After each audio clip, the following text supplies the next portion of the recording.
2006. My friend Harold Ford calls me. He's running for U.S. Senate in Tennessee. And he says, Melody, I desperately need some national press. Do you have any ideas? So I had an idea. I called a friend who was in New York at one of the most successful media companies in the world. And she said, why don't we host an editorial board lunch for Harold? You come with him. Harold and I arrive in New York. We are in our best suits. We look like shiny new pennies. And we get to the receptionist and we say, we're here for the lunch. She motions for us to follow her. We walk through a series of corridors, and all of a sudden we find ourselves in a stark room, at which point she looks at us and she says, where are your uniforms? Just as this happens, my friend rushes in. The blood drains from her face. There are literally no words, right? And I look at her and I say, now, don't you think we need more than one black person in the U.S. Senate? Now, Harold and I,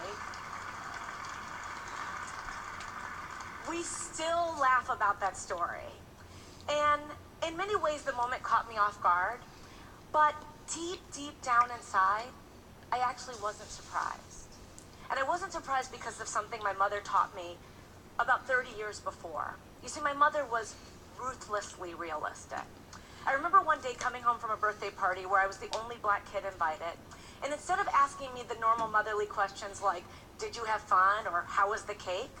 My mother looked at me and she said, how did they treat you? I was 7. I did not understand. I mean, why would anyone treat me differently? But she knew.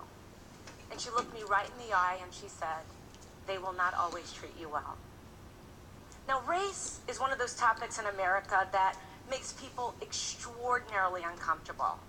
You bring it up at a dinner party or in a workplace environment, it is literally the conversational equivalent of touching the third rail. There is shock, followed by a long silence.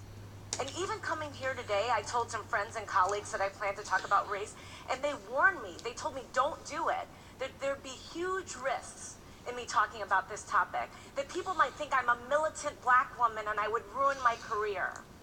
And I have to tell you, I actually for a moment was a bit afraid. Then I realized the first step to solving any problem is to not hide from it. And the first step to any form of action is awareness. And so I decided to actually talk about race. And I decided that if I came here and shared with you some of my experiences, then maybe we could all be a little less anxious and a little more bold in our conversations about race. Now, I know there are people out there who will say that the election of Barack Obama meant that it was the end of racial discrimination for all eternity, right?